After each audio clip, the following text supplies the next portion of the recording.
second part of Intermediate Module C.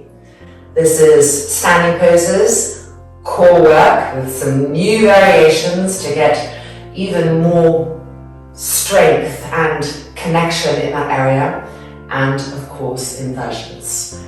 This is part of a training. The links to the previous trainings are below. The instructions to how to follow this training are also written below. And now it's time to gather your yoga equipment, hit pause on me if you need to, and let's meet on the mat and begin our practice. Are we ready to practice? So making sure that you've got everything you need, blankets, blocks, straps, and a chair, and let's come and open space together from Sukhasana.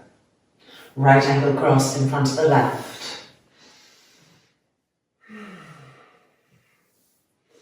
Turning the palms open to the sky, rolling the shoulders back, the eyes closing. Soft, smooth inhalations and soft, smooth exhalations.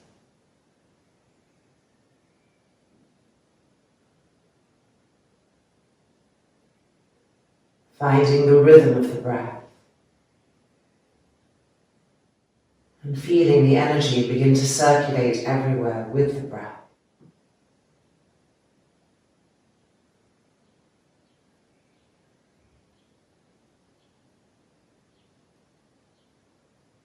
And then lifting the hands, pressing the palms together.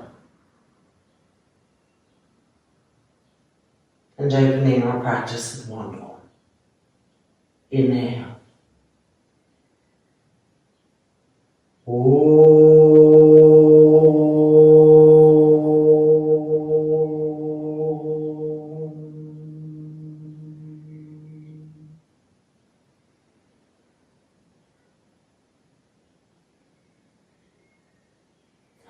Then releasing the hands, the eyes opening. And we are ready to begin. So let's move whatever we were sitting on, making sure that your mats are right up against a wall, right from the beginning of class, making sure your chairs are near, and let's just start with a little opening up of the outer body, Adho Mukha Svanasana, heels lifted and pressing back against the wall. So spreading our palms and fingers widely, inner elbows facing forward, and then straightening the legs, moving the feet back until you can feel the backs of the heels, not the underneath, the backs of the heels pressing to the wall. Use your eyes to check that the body is expressing itself the way that you feel that it is. Really use your eyes to see that the toes are spread, and then use your eyes to check that your knees are firm. And then just lift your head and use your eyes to check in with your elbows. Are they really gripped? Are the inner elbows facing forward? And having placed all those little points, lower the head down. And begin to lift the sit bones, a lightness coming to the sit bones, lifting up to the sky.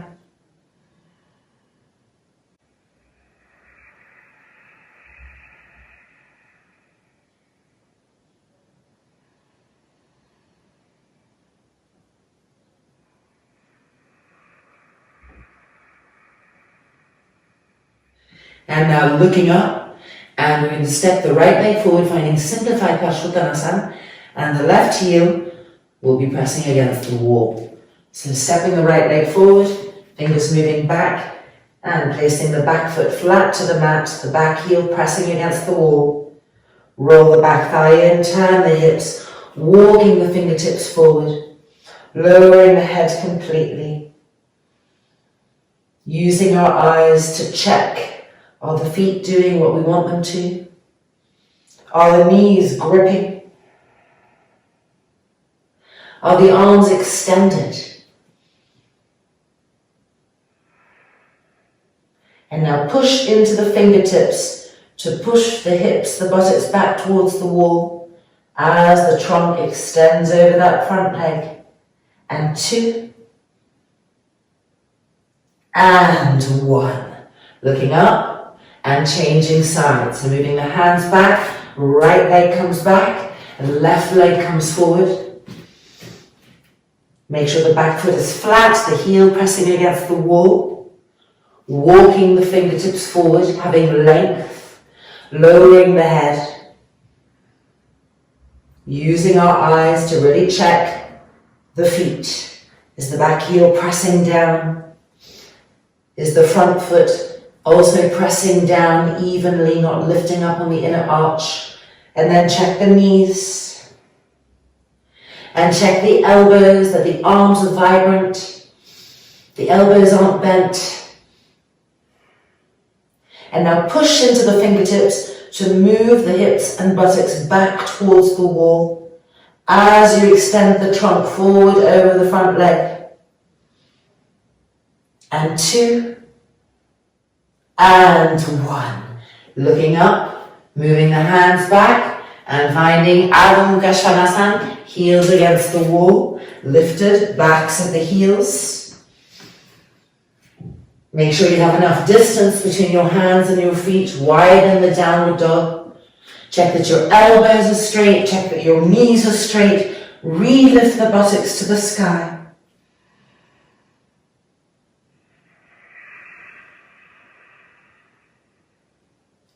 And now for the next 2 exhales, send them to the heels and see if you can feel both heels pressing back simultaneously with the exhale into the wall, so that one is not stronger than the other. You're evening it out.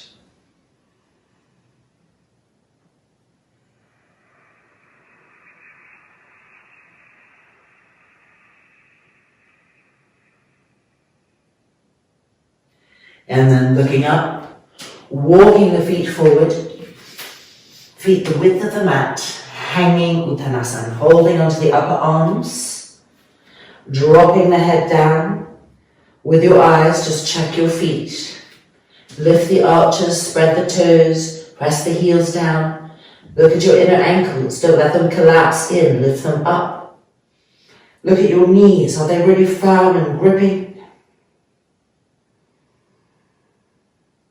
And now pull the elbows back so that the upper arms are moving behind the ears.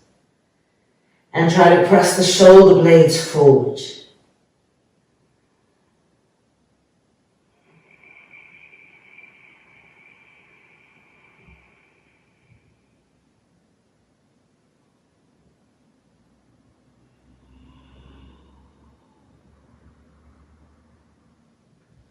Hands down, releasing, hands to the hips, elbows back, preparing to come up.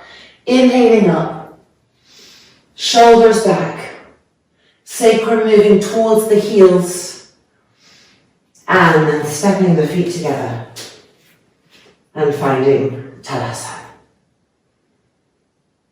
Soft, smooth inhalation, soft, smooth exhalation. Re-neutralize the face. And releasing. Alright, it's time for Utthita Trikonasana, and we are going to do it with a chair and our back foot against the wall. So let's grab our chairs and meet back on the mat.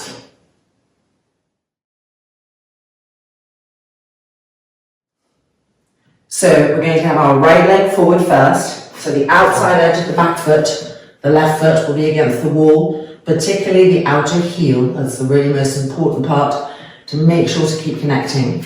And we're going to turn our chair this way so that we have the railing of the chair behind us. Now we place the outside edge of the left foot to the wall, right leg forward, finding our Trikonasana. And then we're going to adjust the chair. We want to bring the back arm behind and find the corner of the railing so that our left hand, as we make a fist around the railing holding it, our left hand is pressing the front buttock bone forward. So you need to bring the chair right in. You don't want to have it out here. You need to bring it right in so that you can already feel the front buttock bone being pressed forward by the chair. Now grip your legs, push into the outside edge of that back foot. Inhale. And exhale first, bring the right hand down to the seat of the chair. Re-grip the legs. Use your eyes to check that your feet and your knees are doing what you want them to do. Keep rolling that top shoulder back and pressing that front buttock bone forward. And then for those who are ready, keeping those actions, coming down even further, you can hold the front leg of the chair. Keep rolling that top shoulder back. And with your fist, holding the chair, pressing the front buttock bone forward. Now turn the head down towards the floor, but keep rolling the top shoulder back. That's it, rolling, turning, rolling, turning, rolling, turning. And now turn the head up to the sky. And now extend the arms straight up to the sky. That's it, and 3, and 2, and 1. Inhaling back up, and releasing. So we really learn about turning and pushing that front body bone forward simultaneously without involving the neck and head. So let's turn the chair this way now and have the outside edge of the right foot against the wall and the left leg forward. And then bringing our back hand around, finding the chair and pulling it in so that it's serving that purpose of pushing the front buttock bone forward whilst keeping this moving back. Check with your eyes, your feet, your knees, grip, prepare. Inhale. Exhaling, coming down to our first stage, the seat of the chair.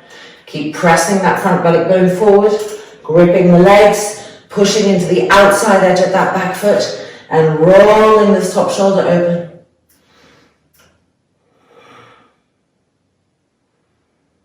And then if you're ready to come down further, sliding the arm down the front leg.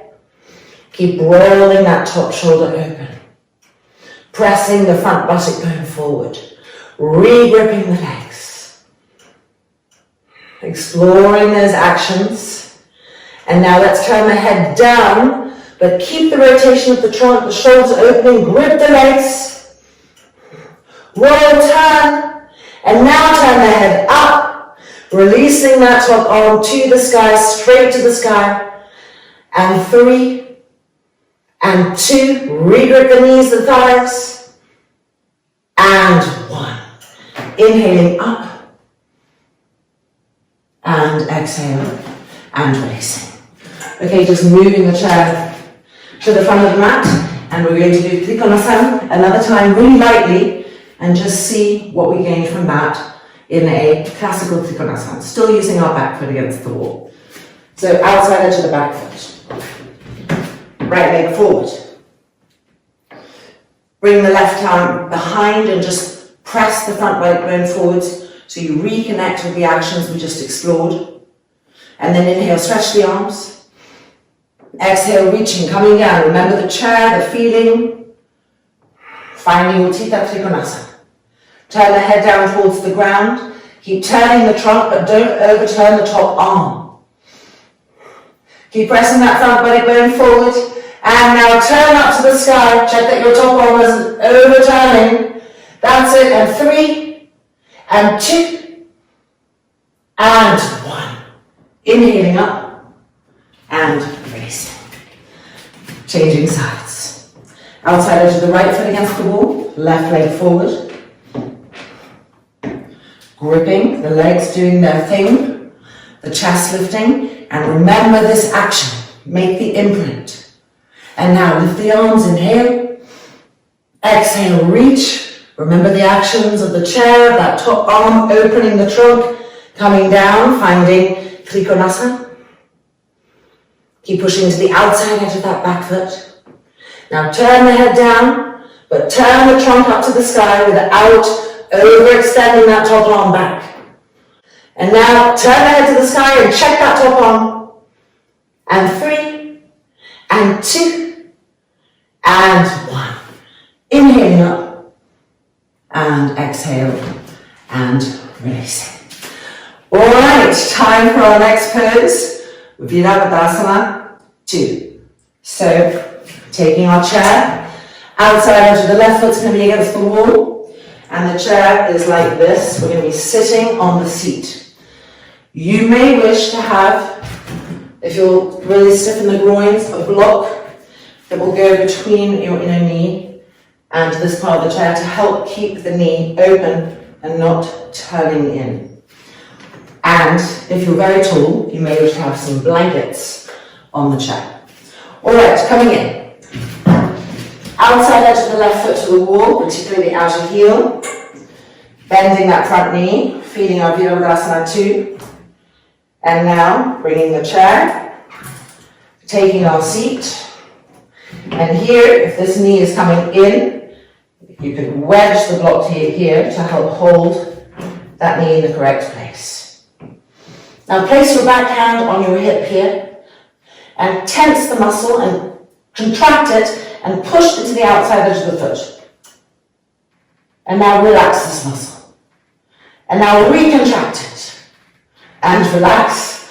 One more time. Tighten and push down the leg with the foot to the outside edge of the heel. Keep your thumb on that muscle there, feeling its contraction, its alertness.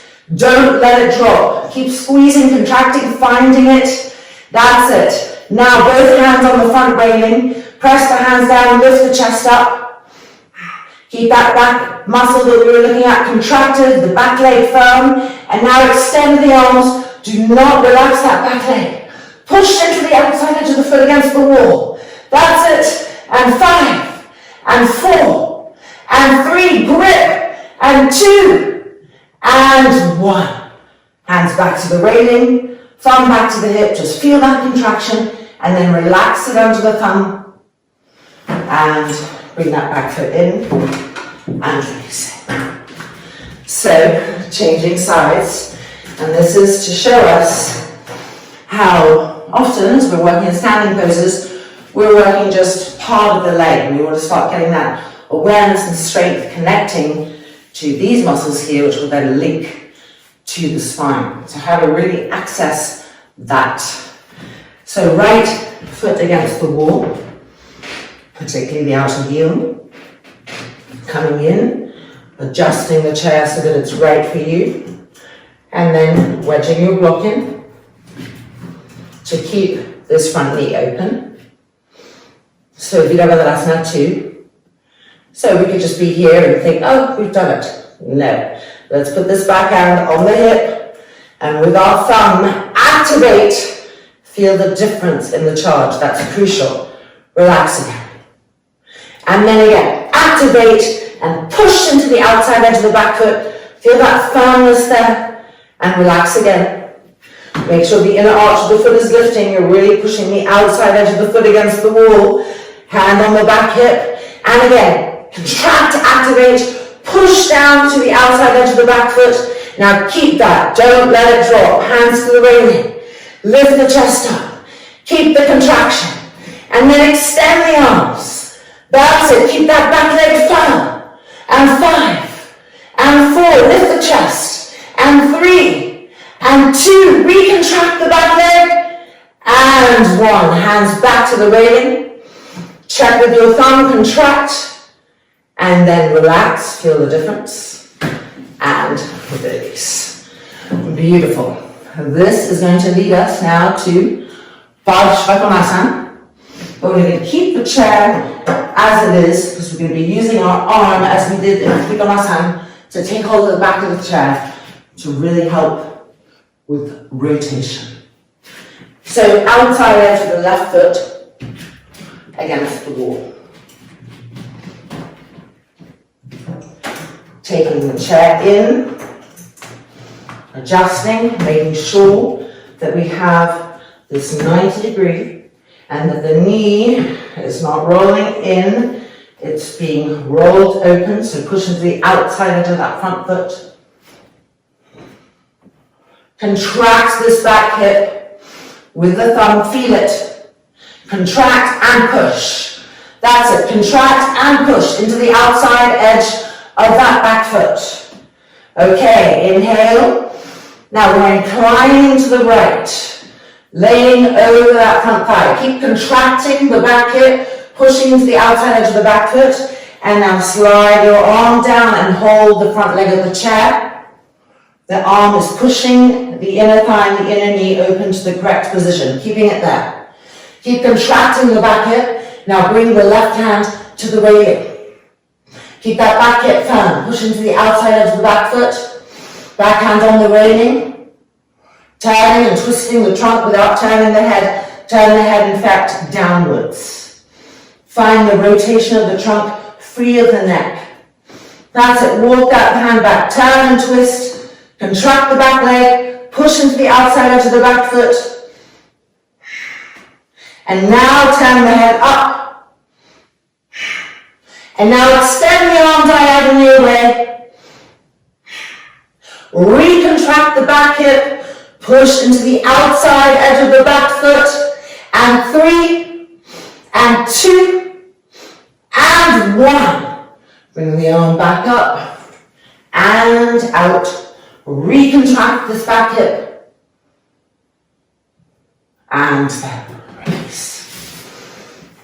So you should be feeling new muscles working, really gripping, and hopefully after this class, you will be sore in new areas.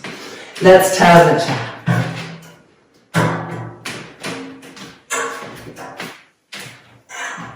Outside edge of the right foot against the wall. Left leg forward. Outer heel pressing. Bending the front knee. And adjusting the chair as needed. Push this inner knee open. Push into the outside edge of the foot to help it stay there. Back thumb on this hip here. Contract. Push into the outside edge of the back foot. Feel the difference, the level of engagement there. Now we're going to incline to the left. Keep contracting. Don't let this drop. Contract. Push into the outside edge of the foot. Inclining. And coming down, holding the front leg of the chair. With the arm, push the inner knee, the inner thigh open. Recontract this back hip. And now bring the top arm to the railing of the chair. Keep the hip contracted, the leg firm. And begin to turn the trunk, turning the torso. Following that top elbow. And now turn the face towards the earth. And feel the revolving of the trunk free of the neck. That's it. Keep turning, keep twisting.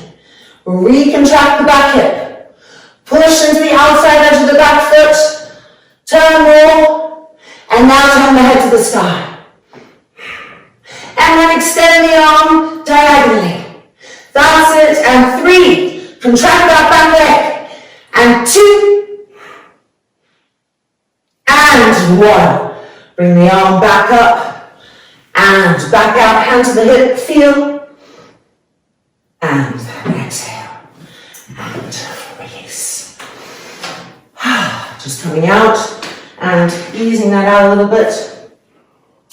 Chair in front. Ardha Uttanasana. Half Uttanasana.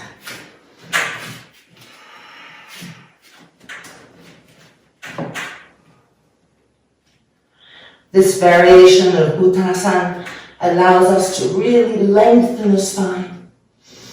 And as we press the hands down, we move the sternum forward and we press the back ribs in.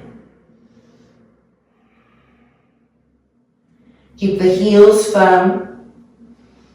Check with your eyes that the knees are purposeful, gripping. Check with your eyes that the elbows are gripping, the wrists are firm.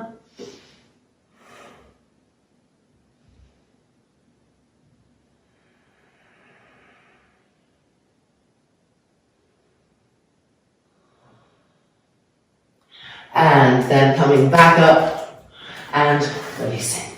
Okay, we're now going to use the chair to do Vidabhadasana 1, back foot against the wall. So the chair is going to be like this. And we are going to step our right leg through the chair.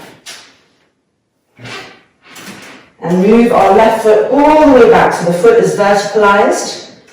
And the sole of the foot is pressing against the wall. The back thigh is rolling in.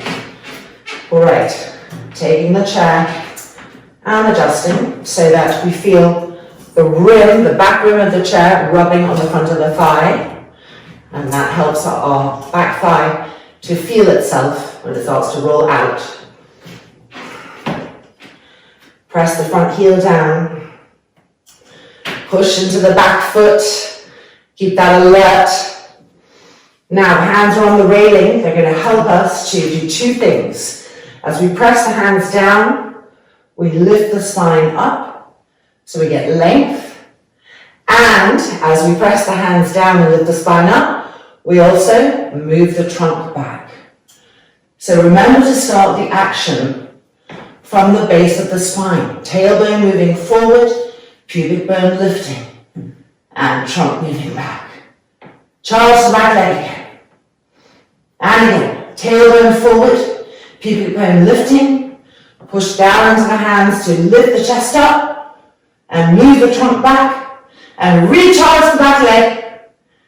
That's it, and now from here, Urdhva arms, palms together, cross one palm over the other, and pull the arms up and back, keep that back foot alive, that back leg firm, gripping, charging, that's it.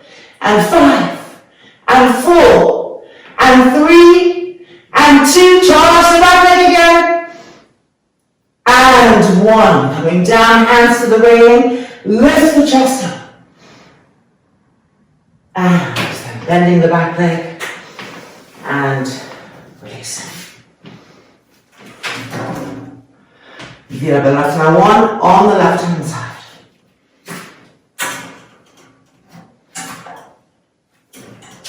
Move the right leg back. Roll this back thigh in and adjust the chair so that the chair is reminding this leg if it's really rolling in or is it started to roll out. Charge that back leg. Feel the hands now. Press them down in order to get the Dandasana action where the chest lifts up. And again, press them down, lift the chest, and move the trunk back. Charge that back leg. Squeeze that back inner knee. Keep moving your tailbones forward, your pubic bones lifting. Charge that back leg. Lift the chest, move the trunk back, recharge the back leg. And now we're going to extend the arms. Urdhva. Palms together, cross the thumbs. Let the arms pull up and back. Charge the back leg again. Roll the back thigh in. Tailbone forward.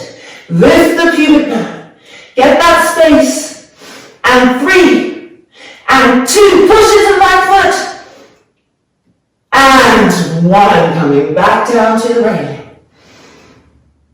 And exhale, and releasing. So we see that the chair brings intensity, renewed actions, and helps us to discover areas that maybe we're still sleepy, not yet awake. All right, coming out. Ardha Chandrasana. So for this version, we need to move the mat a little bit away from the wall. And we need to fold our chairs up like this and turn them so that the seat of the chair, the part you sit on, is facing the right hand side of your body for Ardha Chandrasana. So right leg forward, left leg back. And the chair is going to be right here when we're in our Ardha Chandrasana. So you can do just a mini Trikonasana and feel what that action will be. Get it right there, come down halfway, and just feel yourself trying to absorb the railing of this chair upwards. The back hip will lift as you absorb this in. Just make that experience a few times. Okay, and then come up, and let's do Ardha Chandrasana. So obviously the entry is going to be a little bit different because we have the chair. So normally we do Trikonasana and then stage 1 and then lifting. Today we are kind of coming straight into it so that we can use the chair and make this experience. So having the chair ready, we need to slightly bend our knees, finding the right place where the chair can be there. And then, are you ready? Coming in, you'll feel the railing connect, adjust the feet as needed, and then lifting the back leg up, and you should feel pretty steady. The railing is really holding you at that front groin. Now look at the back leg and lift it a little bit higher than the hip. Make sure the outside edge of the back lifted foot is coming towards the outer hip. Absorb the railing of the chair. See how it helps to absorb the femur bone.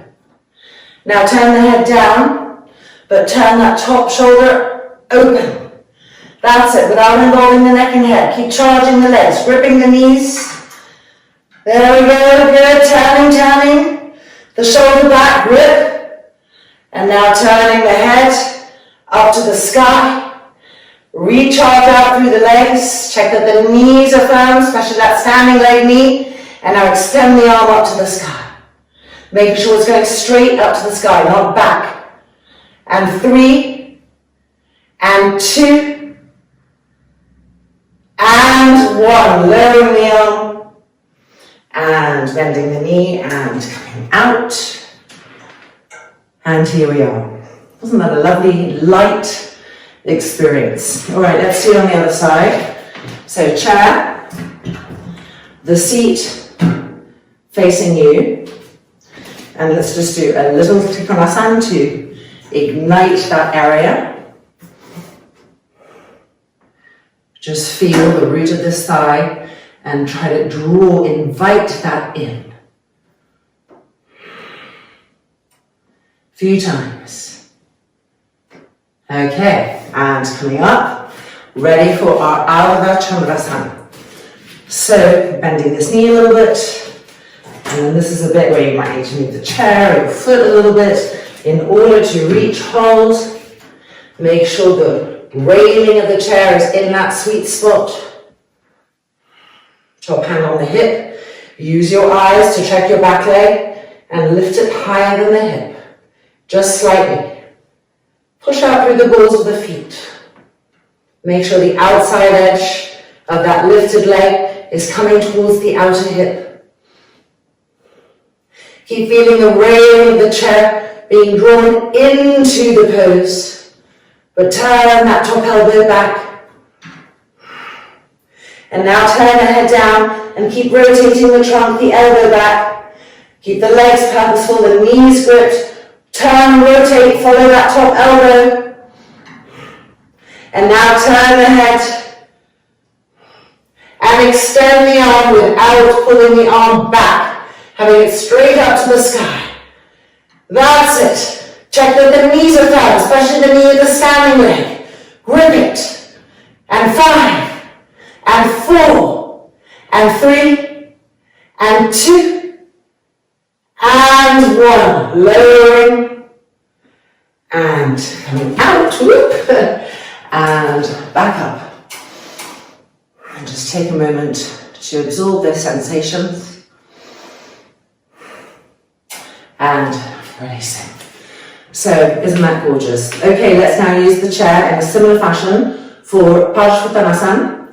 Simplified, but really making the experience of the groin, mat back to the wall. Okay, so the seat of the chair is facing us.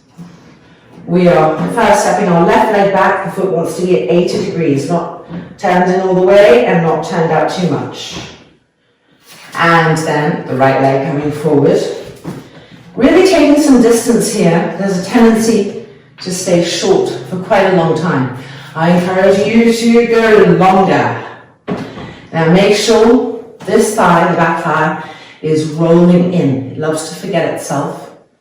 And now the chair coming into play. Pulling it in, you want to feel the railing of the chair on both of your front hips. So the moment this back thigh rolls in the incorrect way, it doesn't roll in, rolls out, you'll lose that connection. So keep your sensitivity here. Grip your legs, grip the knees, inhale, and exhale, coming down. Keeping attention with both front hips, gripping the legs.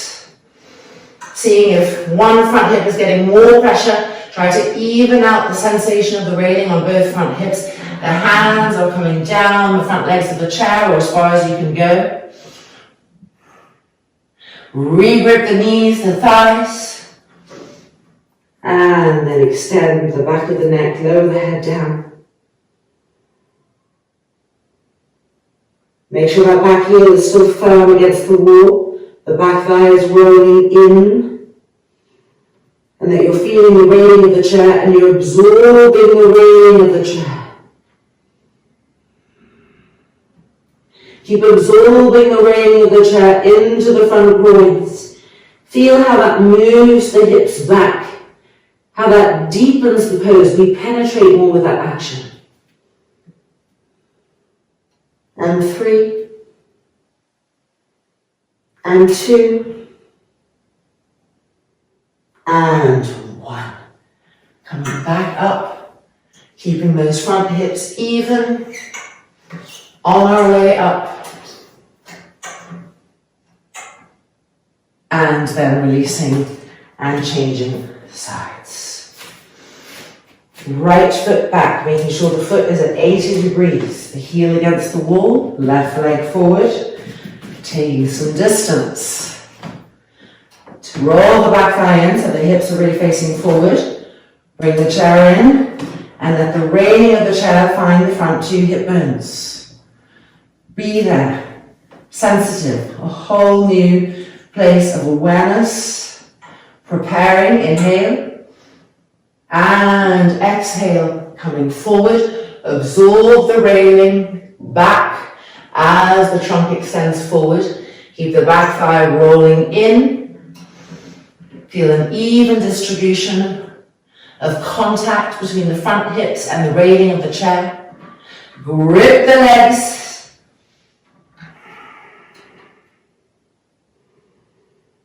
Keep renewing those actions.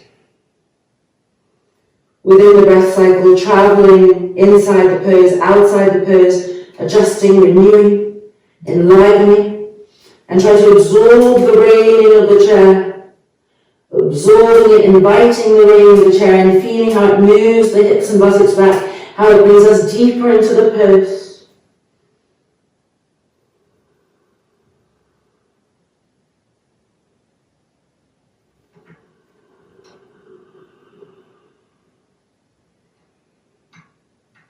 And then bringing the hands back up, both hips touching evenly, grip the legs. And releasing. So new awareness here, new awareness on these muscles from our Virabhadrasana to Parsvakonasana. And now let's do Prasarita Padottanasana and bring new awareness to sternum armpit area, using the chair for our arms. So let's make it a normal chair again. And let's grab a bolster, and we're going to put the bolster on the chair for lift for our arms. So taking a bolster, leaning back here.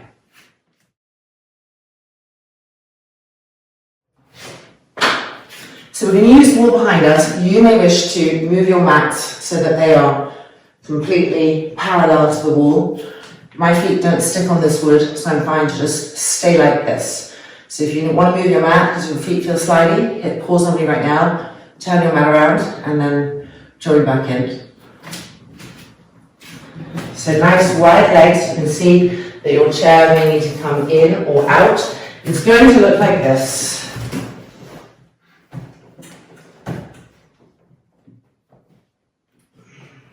And the buttocks want to be pushing back against the wall. So go ahead and just test that out so that you know you have the right distance. Make sure the feet are wide, the toes are turned in, you're pressing into the outside edges of the feet. Grip those legs, the knees purposeful, the thighs lifting, and coming forward. Roll the thighs in, inner groins moving back. Find with your sit bones the wall. Separate them and sharpen them. And then coming down, holding onto the upper arms. And moving the inner elbows forward. You should feel the stretch right here, this outer side of the arm, the tricep, the armpit area, which is linking to this very important side rib area. So being aware, forehead is on the bolster. Now keep pushing the sit bones back and moving the inner elbows forward.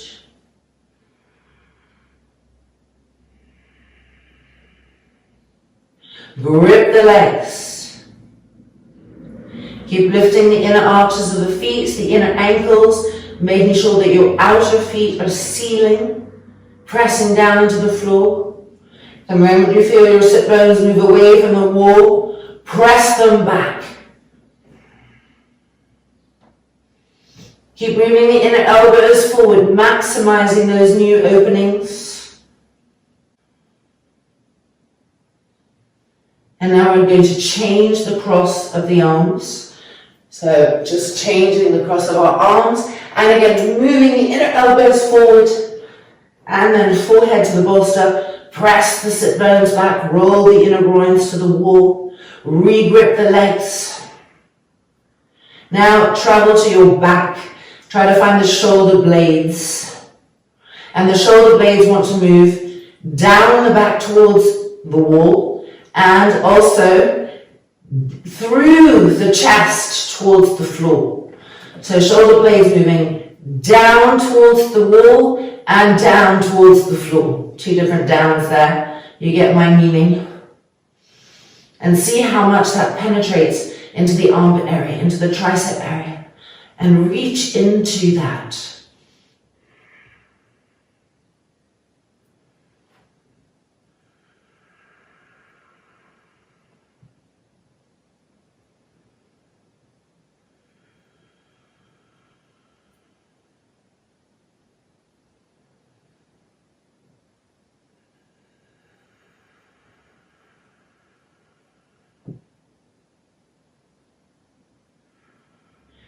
And then releasing the hands and coming back up. Just move your heels a little bit away from the wall in order to come up with greater ease and releasing. Right, we're going to move our bolster chair out of the way for our Padikasana, keeping the mat where it is and coming back free of this equipment.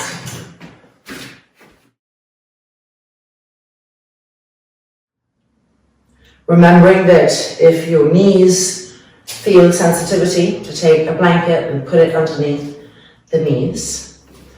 So we're here and ready to come into our Padikasana preparation 2.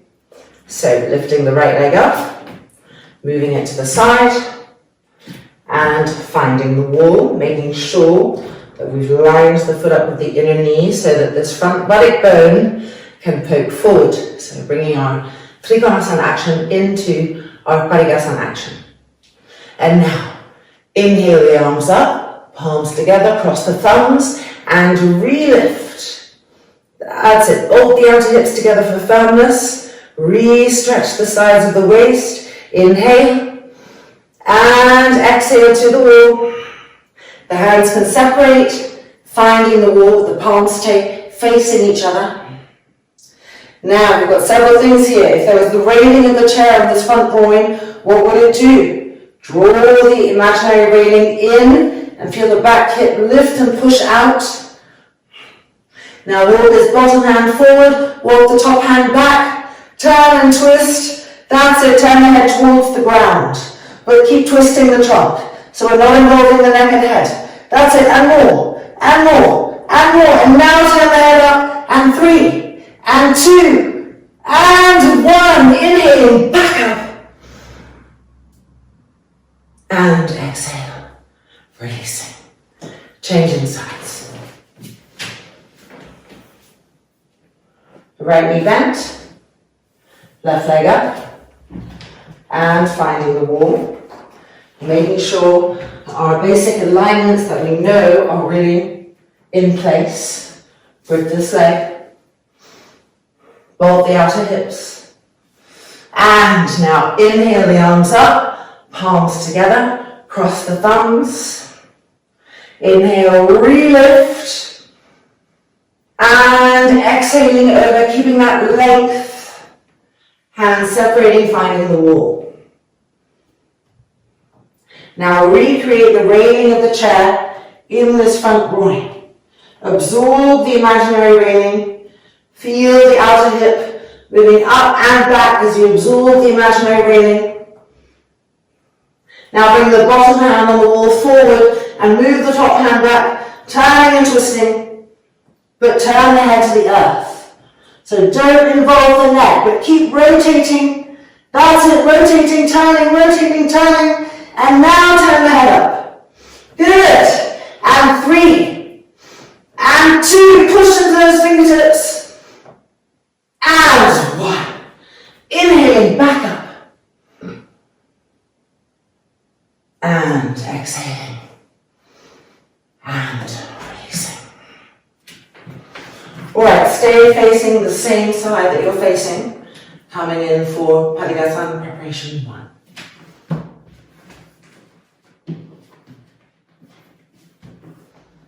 Extending the right leg. In line and turn the foot so that it's 11 o'clock. Lift the inner arch, push into the outside edge of that foot. Urdhva. Get that length. Inhale. And with charge, exhale. Absorb the imaginary railing in the front groin and feel how it helps you to press the back hip to the wall even more, and from there the trunk can extend even more. Stretch the arms, keep the fingers alert. That's it. And 5, and 4, and 3, and 2. Straighten your elbows, and 1. Inhaling up, and exhale. Foot in, and releasing. Changing sides. Right leg bent to the wall. Bringing the left foot up. Extending. And turning the foot to 1, 2 o'clock. Lifting the inner arch, pushing into the outside edge of the foot.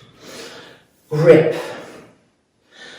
Bolt the outer hips together. Firmness. Feel this hip pushing against the wall. Urdhva. Get that length. Regrip. Inhale. And with charge, exhale. Now absorb that imaginary chair railing into the groin and push the hip against the wall even more with that action. And from there, extend the trunk away from the wall even more. Stretch the arms. Stretch the fingers, and 5, and 4, and 3, and 2, and 1. Inhaling, and exhaling, and releasing. Congratulations. Let's now take our mat a little bit away from the wall and come to our final Uttanasana, Parangushtasana, Parahastasana.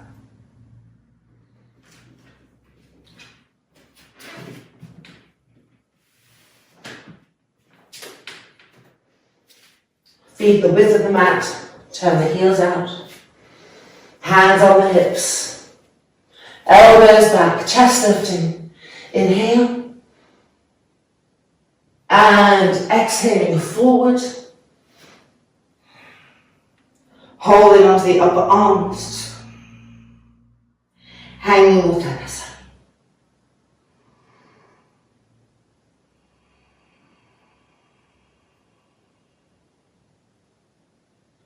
Make sure the knees are really firm and grippy.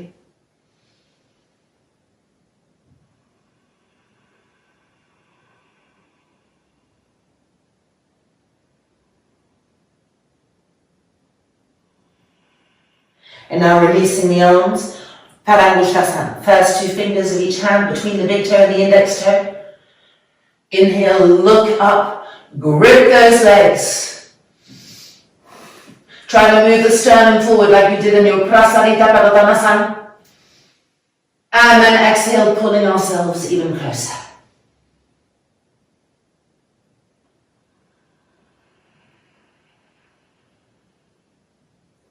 Let the head hang completely.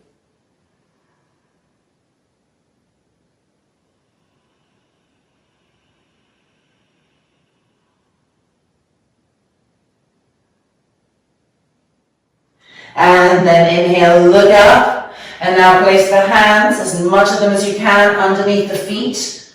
Re-grip the knees and thighs. Look up, move the sternum forward.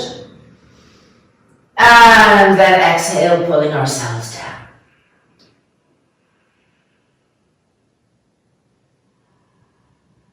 Grip the legs. Broaden the shoulder and let the head hang completely.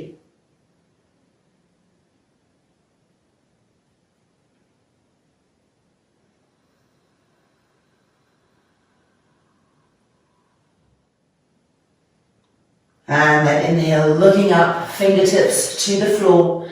And now bring the feet towards each other for a full and final Uttanasana. Line the feet up. Spread the toes. Bring the fingertips back. Inhale, look up. Grip your legs. And exhaling forward.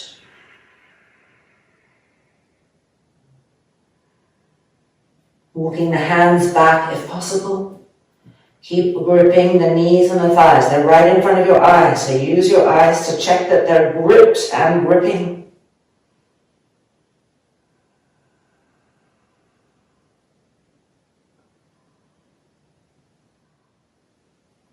And then inhale, looking up. Hands to the hips, coming back up. Elbows back, chest lifting. And then stretching the arms straight. Tadasana.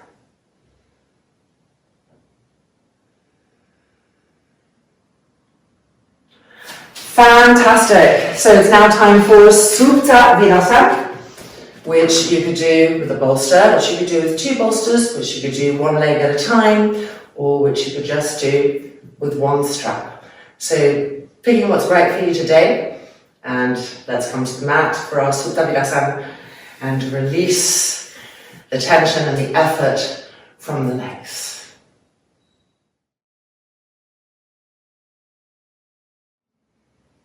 Okay, so let's place the strap.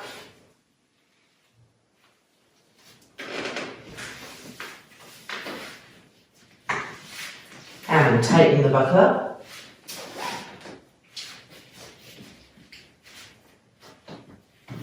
Pulling the calves back and out as we come and take a seat on the floor or whatever supports we may have. Make sure we're really pulling the feet in and pressing into the outside edges of the feet, the outer calves, getting that action. Lift the chest. And now that everything is in place, let's come into our Supta Virasana.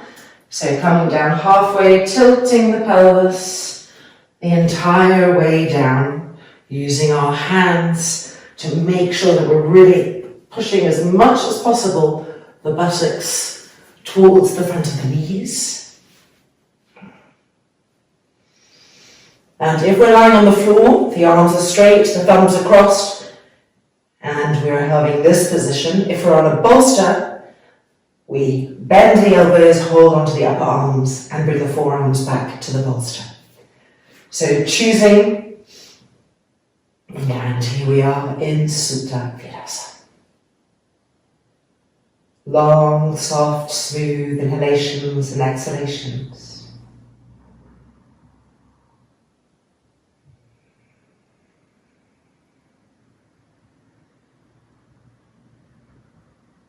Keep pressing the front thighs down.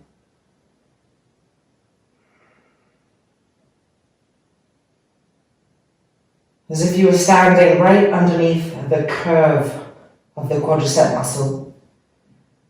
And you were drawing it down towards the bone. Continually, over and over again, so that there's no space between the quadricep and the bone. They're ironed together. The muscle is wrapped around the front of the femur bone.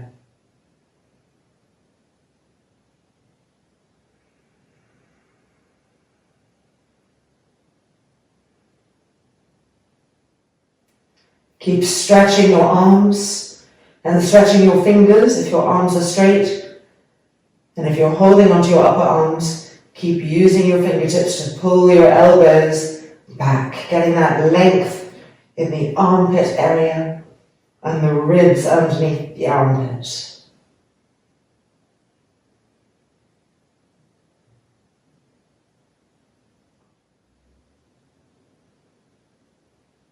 And now lifting the arms back up, changing the cross of the thumbs or changing the cross of the arms, and re-stretching the arms back. Make sure that your buttocks haven't started moving towards the bolster. Keep moving them towards the knees. If need be, take your hands and move them again yourself manually to be sure. We don't want the lumbar to get caught. And if it starts feeling caught, it's because the tilt of the pelvis has forgotten itself.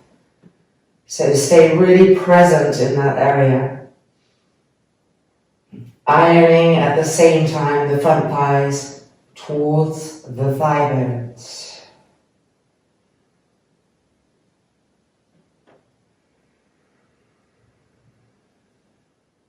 Feel how the breath is becoming longer, deeper. And with the inhale, be with the breath and feel the ribs lifting off the lungs. Feel the space between the underside of the ribs and the top of the lungs. Breathe into that space.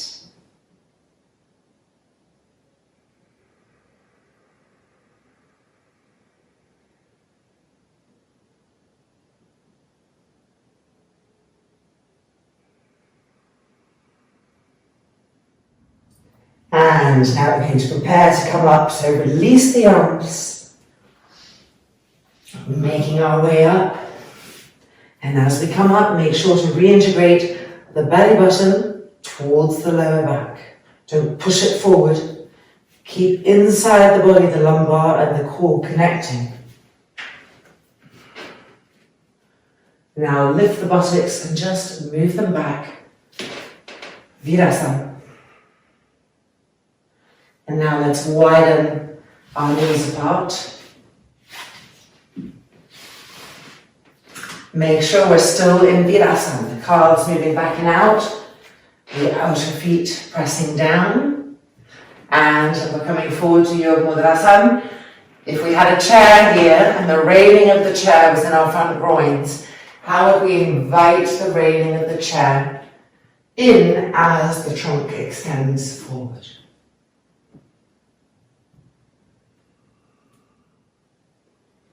Keep the arms alert, the elbows unbent, straight, charged.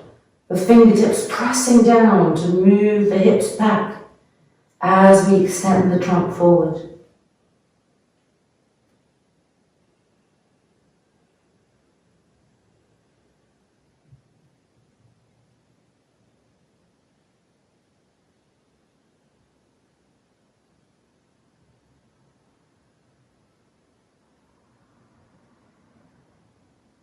And then one hand at a time, coming out. And let's release ourselves. So right leg first, extending and just easing the knee out. And then the left leg.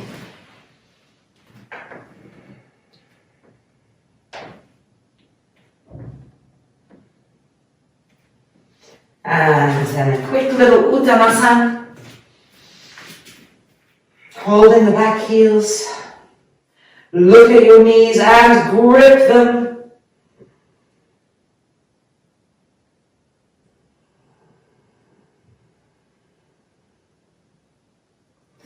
And then releasing. And coming out. Alright, it is now time for our Shirshasana. So let's take everything that we like to use, blanket, some of you might still be using the wall, and let's meet back on the mat for Shirshasana.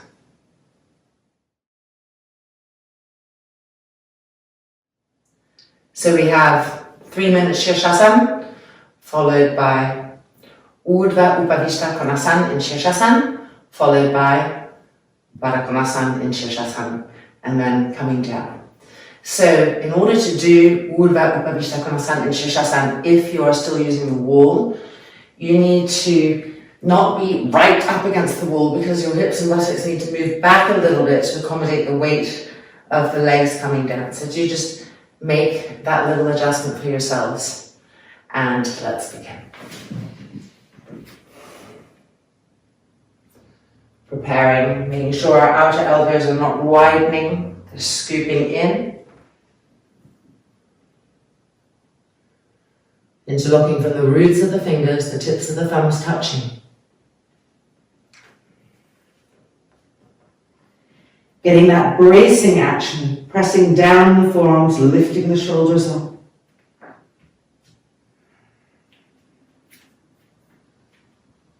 And stage 1, bending the knees, relift the shoulders. And stage 2, and it's really important in stage 2 to move the middle buttock forward and the front thighs back. So this is a little bit harder for women because in general we have a larger gluteus area. So we need to work a little bit harder to really push the middle buttock forward and the front thighs back as we press the forearms down and lift the shoulders up. And now from here, extending the legs and finding Shirshasana.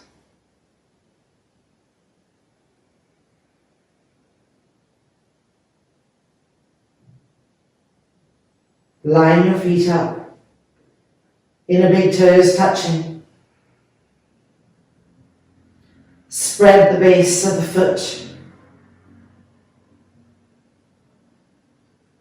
And as you push up and out through the legs, make sure that the outside edges of the feet are coming back towards the outer hips.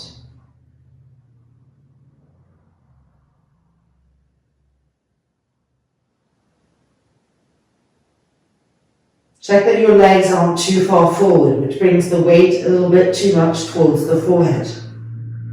Try to move the middle buttock forward again and the front thighs back. Keep extending the legs up to the ceiling as you do this. It's what keeps the balance.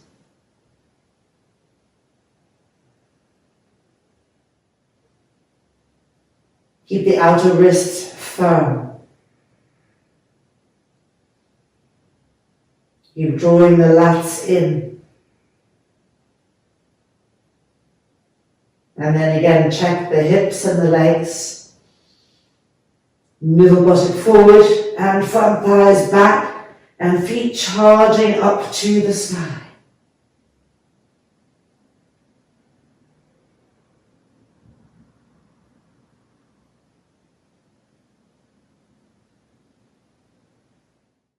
Keep renewing the actions and at the same time check on the face, the external senses of perception.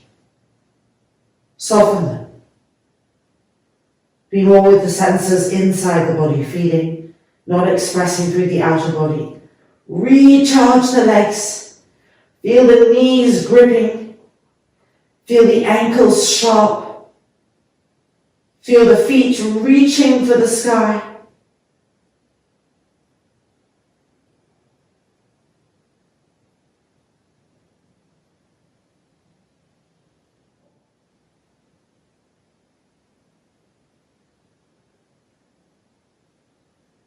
Just a little bit more time, staying nice and steady.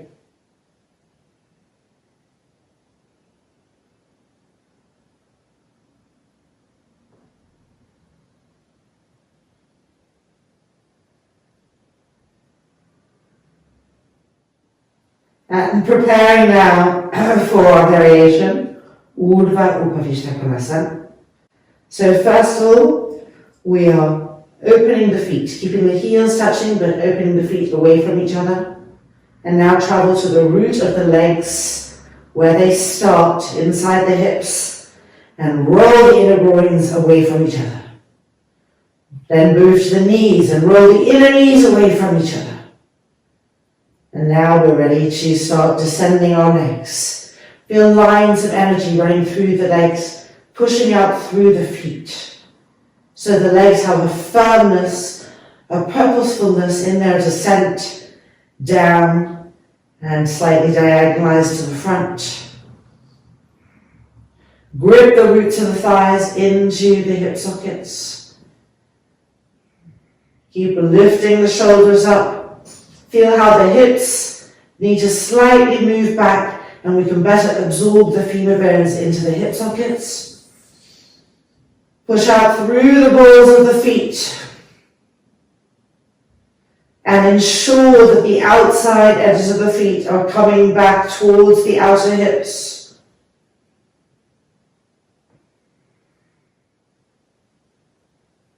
Make sure your knees are gripped. Feel the beautiful penetration we can get here in the side ribs. Keep trying to lift the ribs off the lungs, pressing the arms down, lifting the shoulders up, really penetrating into that area. And now we're going to bend the knees and find Baddha Konasana. Pressing the soles of the feet together. Roll the inner groins to the outer groins, the inner knees to the outer knees.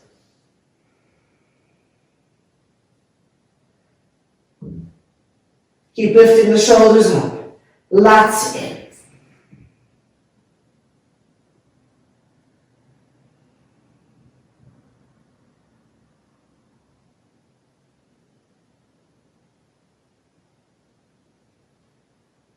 Keep the outer wrist firm, don't let the elbow become firmer.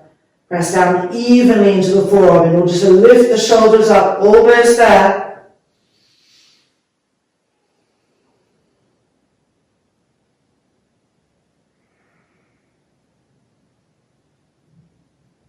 And now extending the legs back up to Shirshasana. Recharge. And back down through our stages, bending the knees, moving the middle buttocks forward, the front thighs back. And then bring the knees towards us. Relift the shoulders. And then extend the legs. And finding a Yoga Mudrasana, Vajrasana.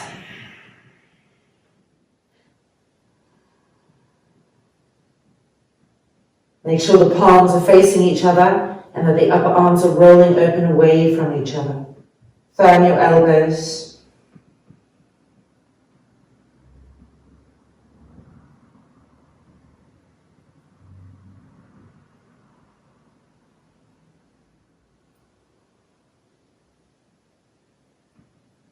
And then back up. And Vajrasana. Take a moment here to take a few breath cycles, re-relax the shoulders, re-relax the face, and just allow the work of Shirshasana to settle.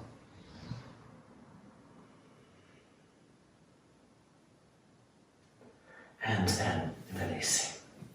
Alright, it's now time for our core work section. So move away from the wall if you're against the wall, move your mat a little bit away. And let's start with Dandasana, Urdhva Hastasana in Dandasana, with a blanket underneath our buttocks. So we want to fold the blanket like that. And then taking it and sitting. Widening the sit bones apart. Knees facing the sky, heels down, spread the toes, outer edges of the feet coming back towards the outer hips. Dandasana. Lift the mirror, the sternum plate up to the sky. And now bring the arms in front, cross the thumbs, and inhale and lift the arms up, press the front thighs down, lift the arms up higher and higher. Make sure your elbows are straight, check with your eyes, make sure your fingers are stretching, and 3, and 2, and 1. Coming down halfway, change the cross, check your legs. And inhaling up, move the upper arms behind the ears, and then extend those arms up, elbows firm, fingers stretching, front thighs pressing down, reaching, and 2, and 1. Coming back down into Dandasana. Press the sternum forward and lift it up to the sky. And releasing. Alright, lying down for Urdhva Prasarita Parasana cycles, 90s, 60s, 30s. So if you know that you still like to have a blanket underneath the lower back, then go ahead and have that in place. I'm moving mine to the side, and let's lie down. Being right in the middle of the mat, so hands holding the mat to make sure that you feel that you're in the middle. And then lifting the arms up, crossing the thumbs, stretching the arms back, and feet off the mat. Here we go. With an exhalation, push the legs up to 90. Connect the lower back to the floor. Spread your toes, outside edges of the feet coming down towards the outer hips. Bending the knees, and with an exhale, push the legs to 60.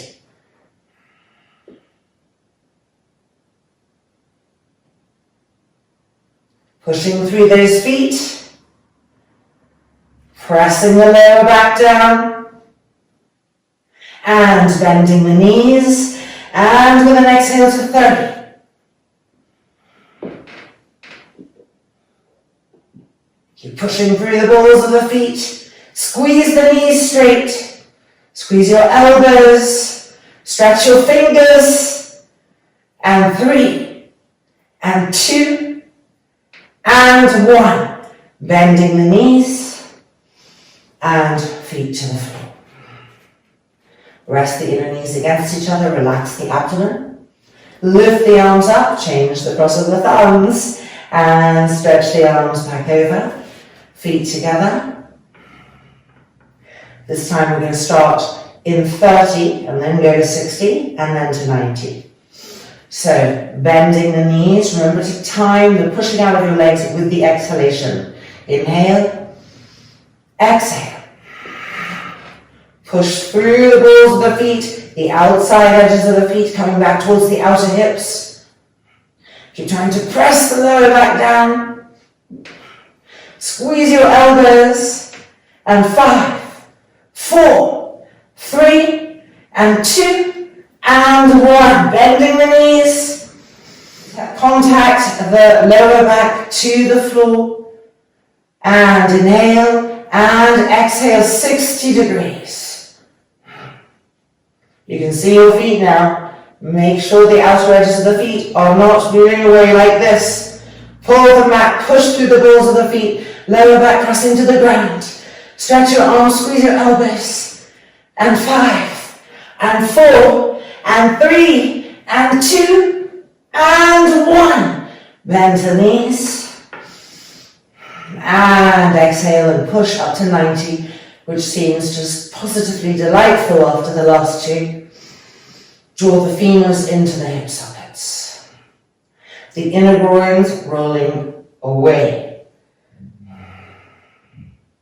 The outside edges of the feet coming down to the outer hips. And with your arms stretched, the elbows straight, the wrists sharp, the fingers reaching, and 3, and 2, and 1. Bending the knees and feet to the floor, releasing. the arms.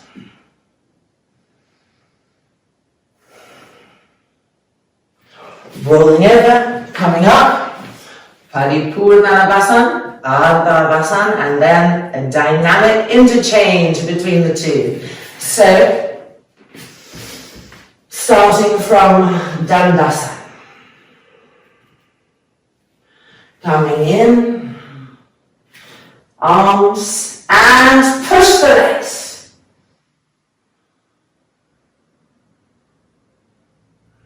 Staying nice and steady. Lift the chest. 10 more seconds. And 4, and 3, and 2, and 1. Coming out. Dandasana. Press the front thighs down. Press into the fingertips to lift the chest up. Second one. Extend the arms. And with an exhale, push the legs.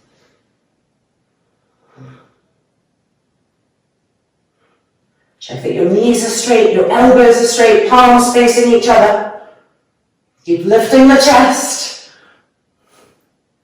And 5, and 4, and 3, and 2, and 1. Coming out.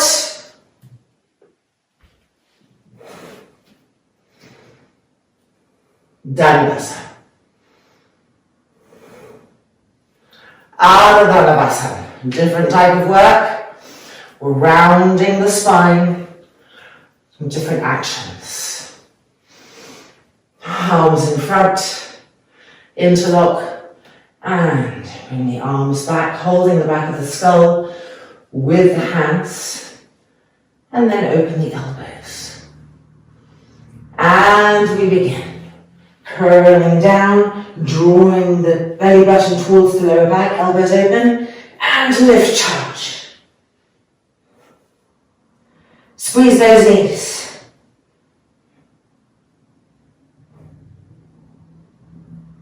And 5, and 4, and 3, and 2, and 1. Back up. Dandasana. Press the front thighs down. Lift the chest up. Second time, last time. Arms up, change the interlock.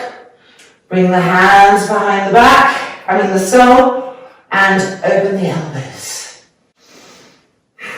Alright, here we go, curling down, knitting the abdominal fibers, knitting them together, elbows open, and push up through the feet. Firmness everywhere, willpower too, we can do this. And 5, and 4, and 3, and 2, and 1, back up. And Dandasana. And release. Okay, we have one last variation. Just to make things even stronger than they were. We go from Paripurnanabhasan, high boat, to Ardhanabhasan, low boat. And we're going to do that 3 times. So from high boat to low boat to high boat to low boat, from high boat to low boat, and then Dandasana. So let's begin. Dandasana is our sitting tadasana, so to speak, a place to neutralize, to come back to center. And here we go. Paripurnanabhasan. And now, hands behind, interlocking, Ardhanabhasan. Elbows open, and now back to Paripurnanabhasan, Ardhanabhasan, and again Paripurnanabhasan, Ardhanabhasan, Paripurna, And coming out the way we know into Dandasana. Don't worry, we get to do it a second time. Make sure we can do our finest job. Breathing here, press the front thighs down. Lift the chest. Okay, last and final time and last of our core strengtheners too. So giving it our absolute all. Paripurna to Ardha 3 times. Here we go. Extend. Ardha. Paripurna. Ardha. Paripurna. Last one. Ardha. Paripurna. And back out with control. And then lie down on the mat for a last long vertical stretch.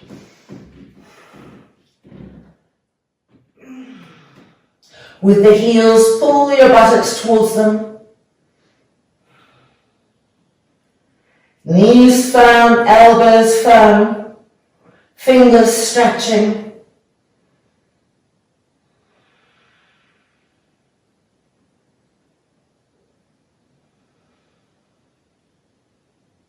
And then bring the arms up, change the cross of the thumbs, re-stretch. Lift the right heel up a little bit, move it further away, press it back down, pull the buttock to it. Now lift the left heel up, move it, lengthen it, left heel down, pull the left belly to it, feel the sacrum moving towards the heels, re-stretch the arms.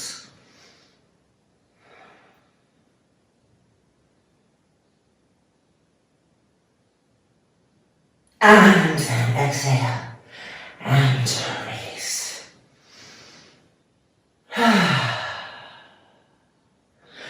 Fantastic.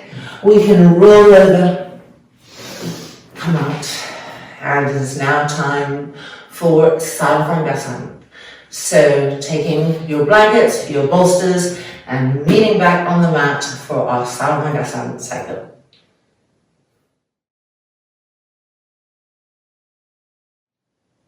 So as you can see, today I'm using 5 blankets and I've got blocks for knees and Karnapidasana.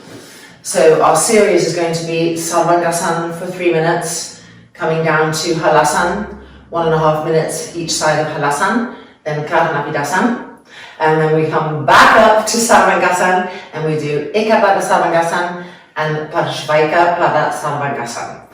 And then we slowly come down. So earlier in our Shirshasana, I mentioned the fact that because women have a larger buttock area, we have to work a little bit harder to push our buttocks forward and our legs back. This really comes into play in Sarvangasana too.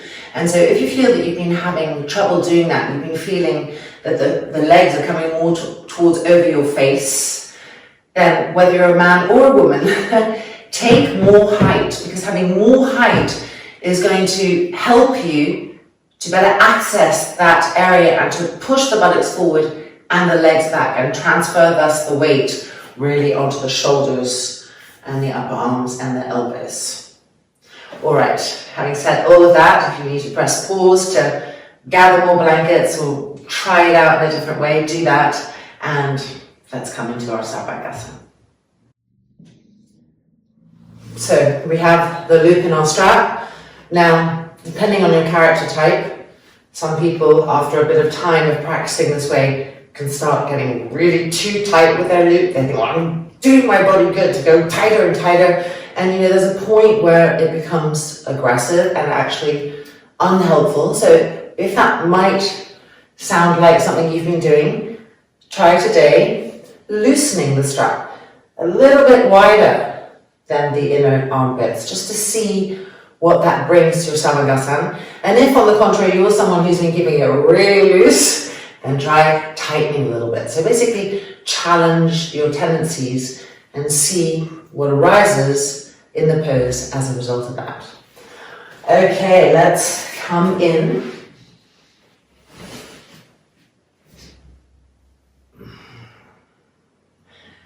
Making sure that we are 3 fingers away from the edge, having our straps handy, and rolling up.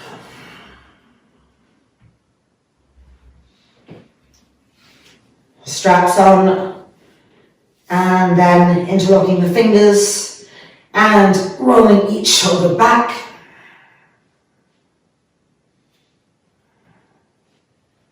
And when everything feels just right, release the interlock, bring the hands to the back. Stage 1, bending the knees. Stage 2, and here we begin the work of pressing the middle buttocks forward and the front thighs back, the weight being heavy on the elbows, and then full pose.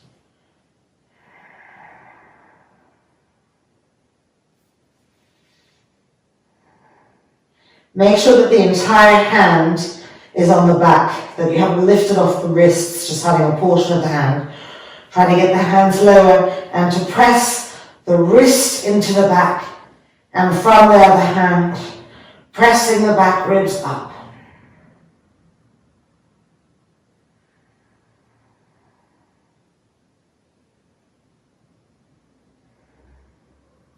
The legs charging up. The arms pressing down, the elbows pressing down.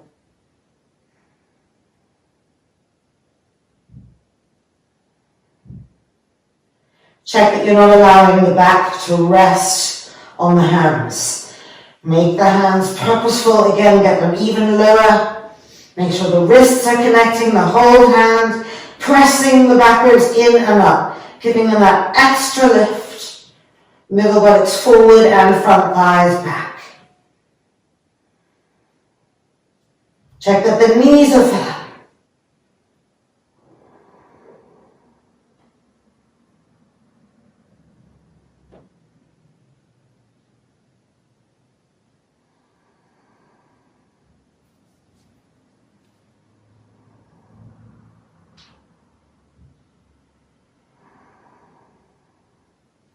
Outside edge of the feet coming back towards the outer hips.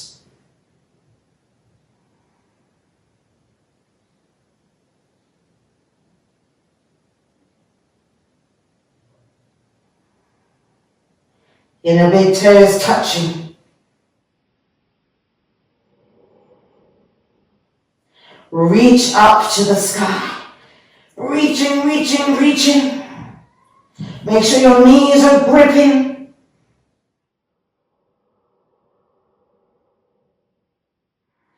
Squeeze the outer calves towards each other. Squeeze the outer thighs towards each other. Relift.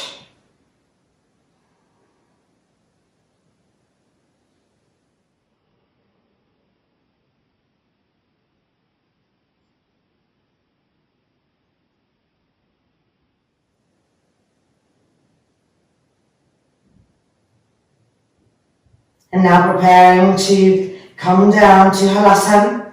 So first of all, make sure your hands are really holding and lifting up the middle buttocks forward so that as we bend the knees, we don't poke the buttocks out. And now bring the knees towards the face. And then extending the legs. Extending the arms, interlocking the fingers, tips of the thumbs touching.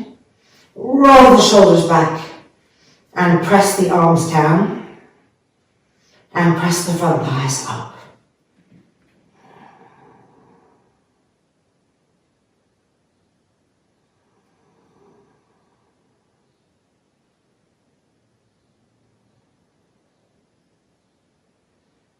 Firm your knees. Check with your eyes.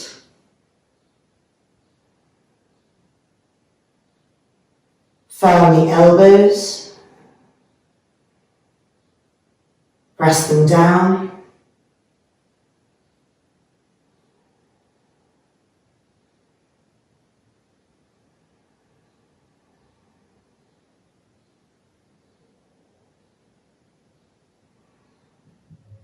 Inner groins rolling to the sky, and femurs being drawn into the hip sockets.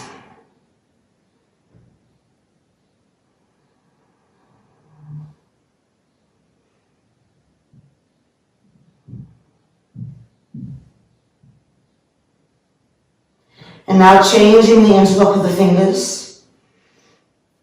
Re-roll each shoulder back. Press the arms down, press the front thighs up.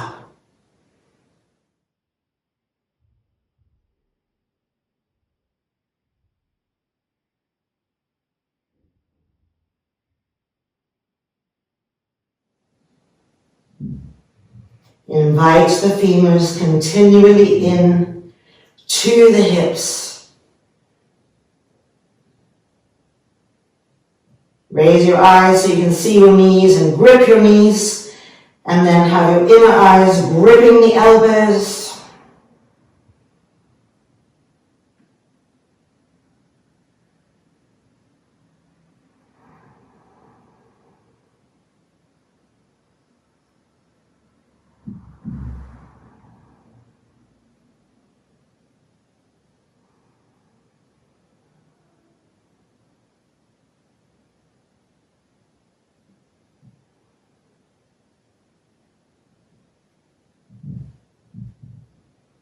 And now we're going to bend our knees to Padma.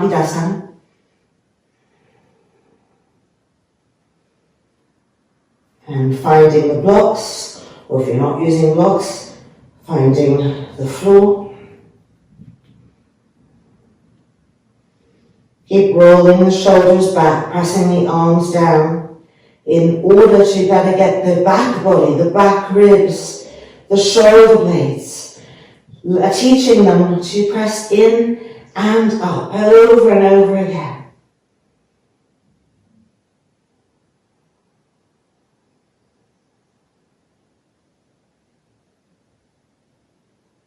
Slow the breath down, relax the face.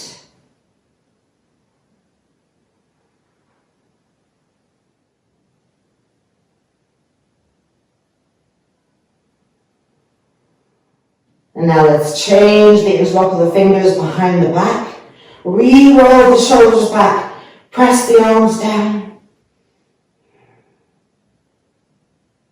And looking at the roots of your thighs helps you to really feel as the knees press down, the roots of the thighs are being drawn in to the hips.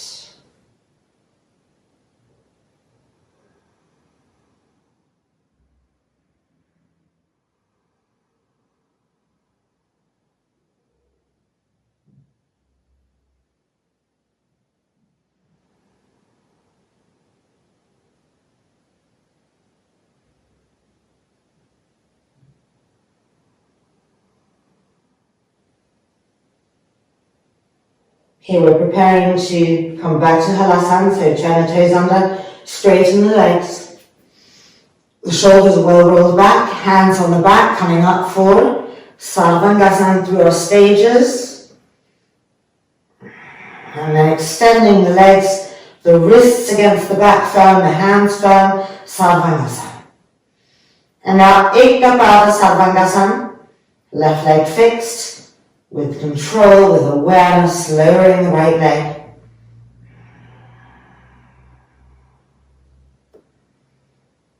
Trying to keep the hips in line with each other. So sometimes when we try to lower the right leg all the way to the floor and we're not ready for it, it creates a big imbalance in the hips. So as you lower the right leg, keep an eye on your hips and see, have you really dropped the right hip down? Is left hip lifting completely? Try to even them out.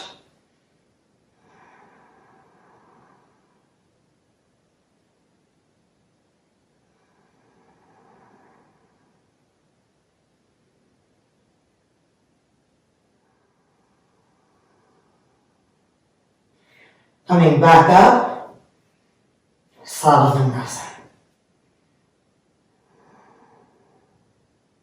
And now changing sides, fixing the right heel and lowering the left leg with control. And with that awareness of the hips staying level,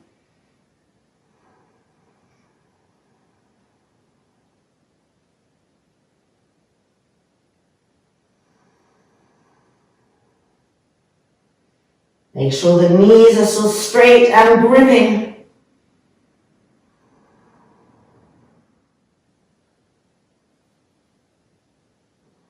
See if the hands can go lower down the back to better support the back ribs.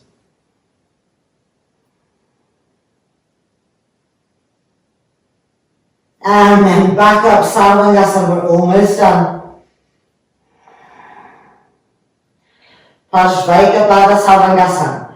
Roll the right leg open, inner knee to the outer knee, inner groin to the outer groin, and slowly descending that leg diagonally down to the right. Keep the left leg fixed, keep the left leg rolling in.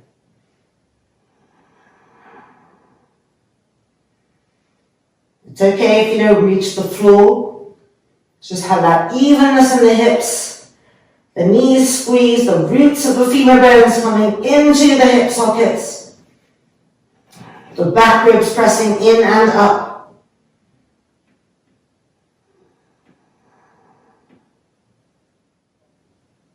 Make sure your head isn't pressing down.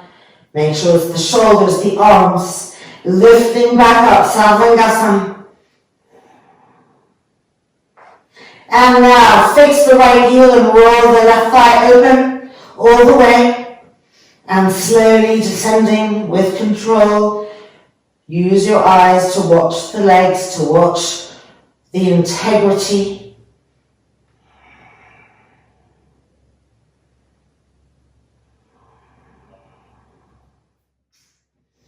Keep charging that right leg up, roll the right thigh in, loves to roll open. The right thigh rolling in, so the kneecap is facing forward. Outside edge of that right foot coming towards the outer hip. Inner groin to the outer groin, inner knee to the outer knee, that's it. Now use those hands to press the back in and up, charge. Feeling electric everywhere. And 5, 4, 3, 2, and 1. Bringing the legs back up, Sarvangasana. And then bending the knees through our stages. Feet to the floor. The happy moment of taking the strap off our arms. And gently unrolling. And immediately moving back.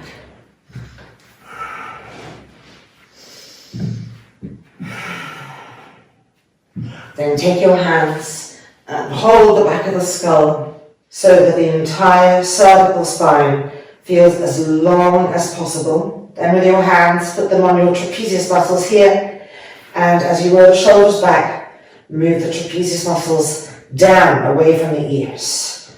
And now feel this lovely length you have here. The chin is coming towards the throat, so have a little double, triple chin here, and the arms extended. The abdomen resting completely. So it's a natural Setu Bandha Sarvangasana, which we're about to do the full pose, but you can feel the shape coming here.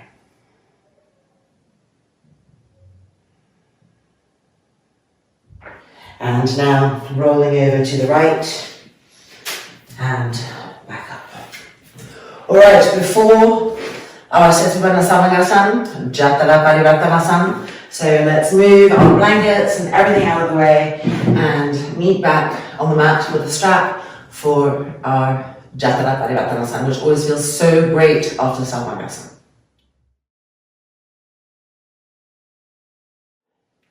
Let's make the loop a little bit smaller already. It's going to go around our ankles, and let's lie down so that our arms can use the long edge of the mat. Feet up, and let's put the strap over our ankles and tighten up. Hold with your hands the mat, press down and away so the arms are strong, the elbows are lifted Push through the balls of the feet. So we're going to be bringing the legs to the left and twisting the trunk to the right. First of all, lift the hips up and move the hips a little bit to the right, which is going to help us to bring the legs down in that acute angle. So inhale and exhale. The legs to the left, twisting the trunk to the right. Now the left hand can hold the buckle, the strap between the feet. And the right hand can hold the mat and press down and away, which helps us to turn and twist.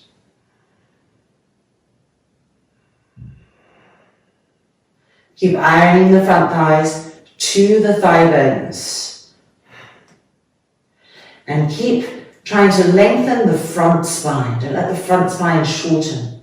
From the pubic bone all the way up to the middle of the collarbones, get longer. The back ribs need to dig in to help us get this.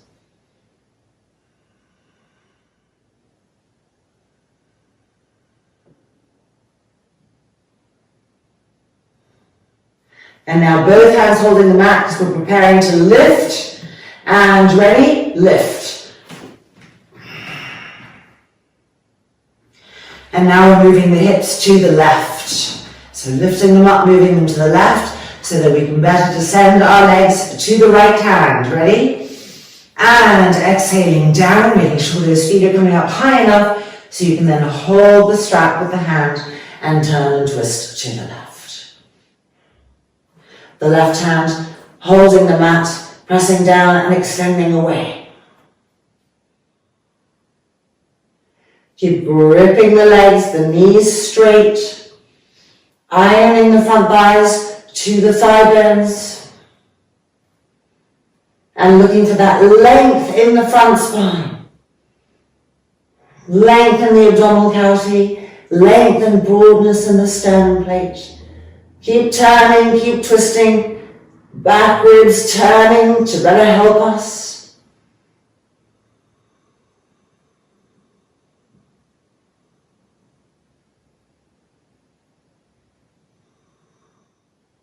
And then hands holding the mat again. We're preparing to lift. Ready? And lifting. And then bending the knees. And we can take the strap off. And roll over and out. Okay, it's finally time for Siddha Bandha Sarvangasana. So we're moving our mats. We're going to be on the floor so we can slide. 2 blocks or 3 blocks if you like to have 1 block for each heel, or just 1 block underneath the tailbone and a strap from the thighs. Getting all that stuff, meeting back.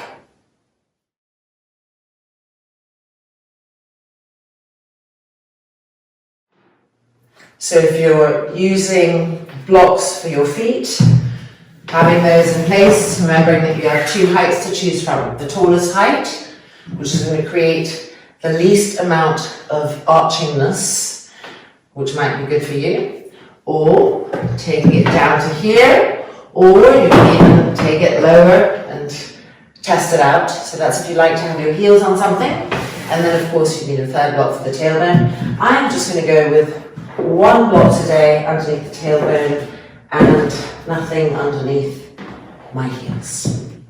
So let's strap ourselves in. Buckle in the middle, tightening up, and then lying down. And let's lift our hips up, and lift our heels up, and place the block right underneath the tailbone. So the most common mistake that I see is people kind of over time bringing the block higher and higher up until it's on the lumbar, which we don't want it to be. So do check with your fingers that your block is really in the crack of the buttock and not above the waistband of your trousers. And then check the distance with your feet. So I'm a little bit too close.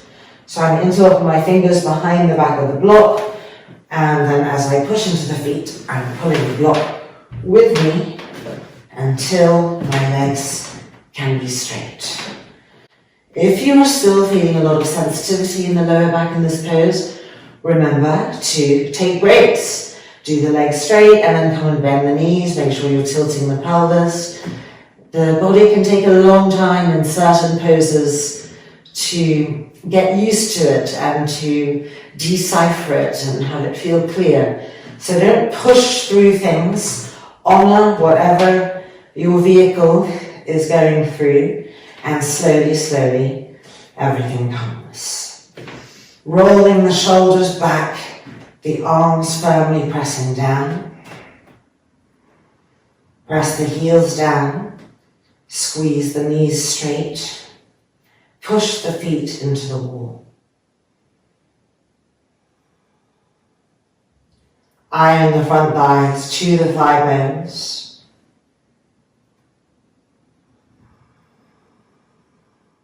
Keep rolling the front shoulders back and finding the shoulder blades and continually pressing those up.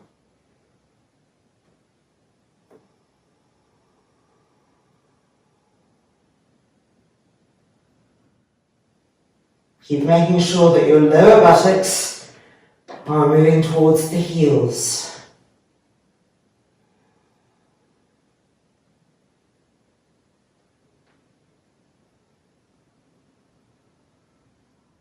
And now let's change the interlock of the fingers behind our blocks. So go ahead and change it to the other little pinky has changed position. Reconnect with your feet, pressing them against the wall, the heels pressing down, the front thighs ironing down, knees firm, lower buttocks going towards the heels,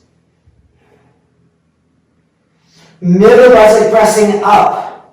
Don't allow the middle buttocks to drop onto the block. Keep the block as a guide, not as a resting point.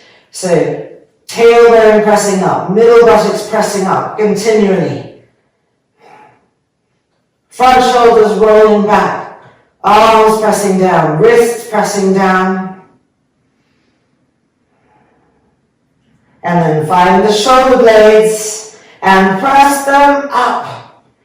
Yes, and more. Long, soft, smooth inhalation. Long, soft, smooth exhalation within the construct. Feel the breath change. Keep renewing the actions. And avoid overpressing into the back of that skull, which would indicate that you're both shortening the back neck, hardening the brain, and moving out of the shoulders. So be back in the opening of the shoulders, legs firm, buttocks pressing up, almost there.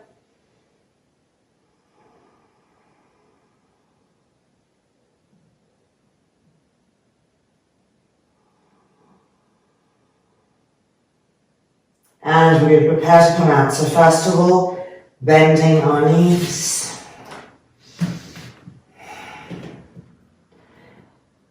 Relax the interlock of the fingers.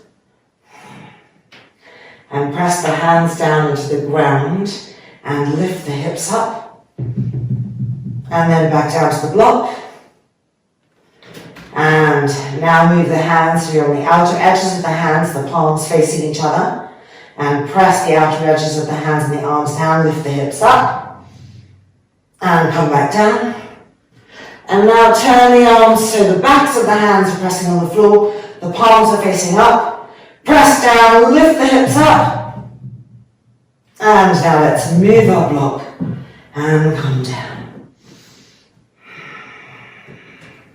And just be here with the spine straight. Don't bring the knees towards the chest yet. Just let the spine straighten and melt out and feel connected to the ground.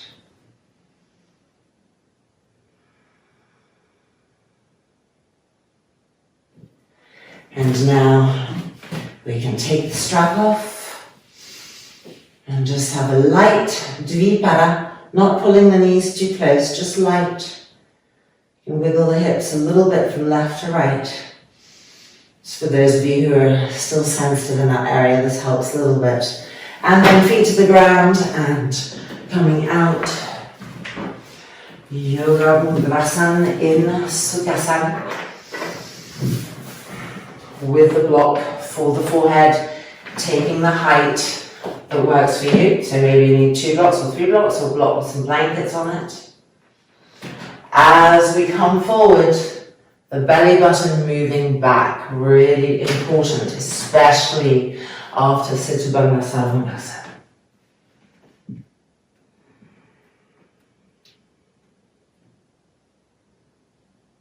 Elbows straight, don't let them be bent at all. Inner elbows facing the sky, shoulders broad. And as you push into the fingertips, push the hips back.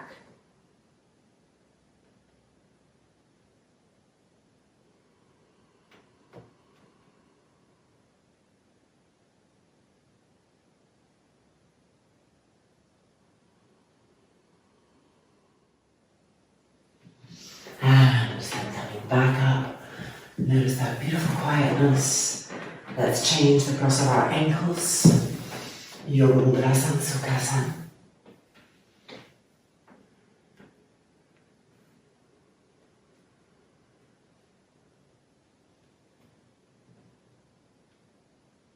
The skin of the forehead gently moving down towards the nose.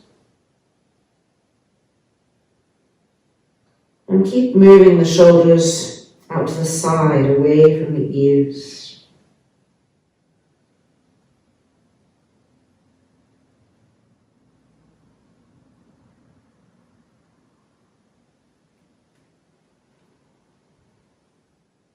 And then coming back out. And it is now time for Shavasana. Beautiful. So you could take a bolster and put the bolster underneath your knees if you wanted to really make sure that your lower back relaxed completely, or just having a blanket underneath the neck and head. And whatever the best Shavasana is for you, take that equipment and let's come to the mat and take the rest that we deserve.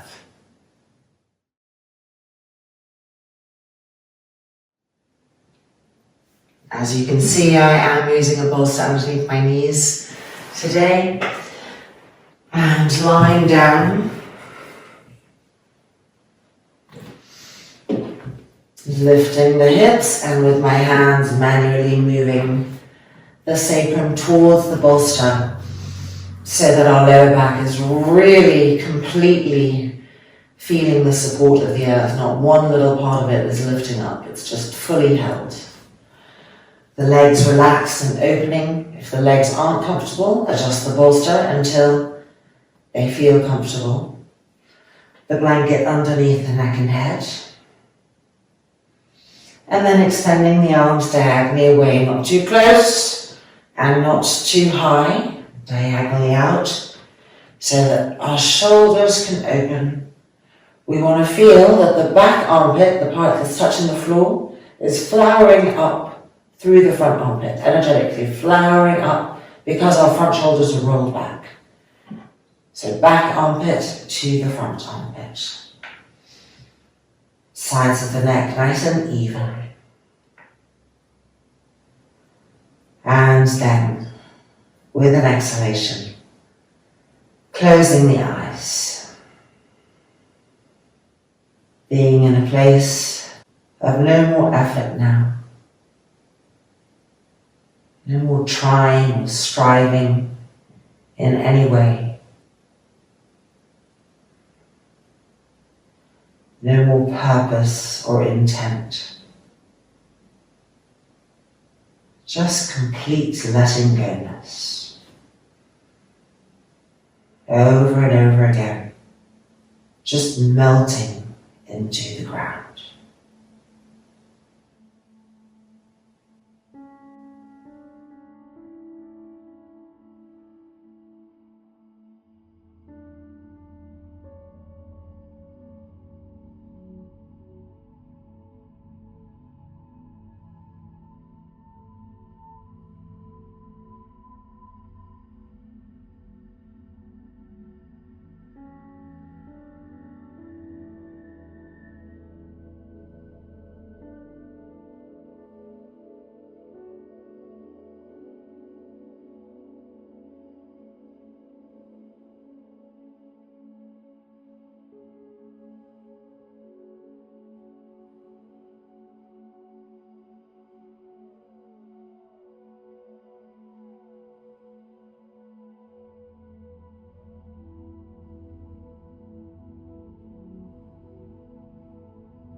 And now the elbows bending and the hands coming to rest on the front trunk. And then folding the palms together in front of the chest, ending with our loving kindness meditation. Loka samastaha, sukhinho bhavantu. Om Shanti, Shanti, Shanti.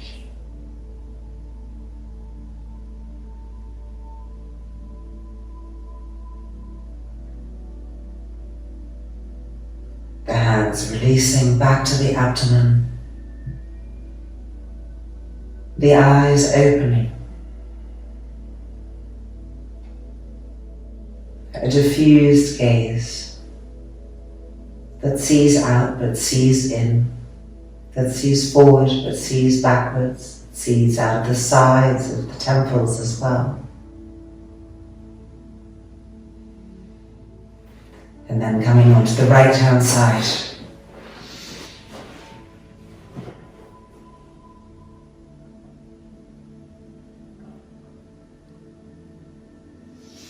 And then back out.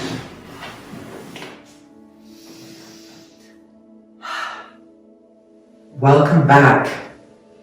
Our practice is complete. A very full, complete practice. If you enjoyed the chair work, the new additions, the new variations, and I look forward to seeing you soon for the next class. Please do let me know your experience. If you have any questions, write them below. I will always respond. Namaste. Take good care.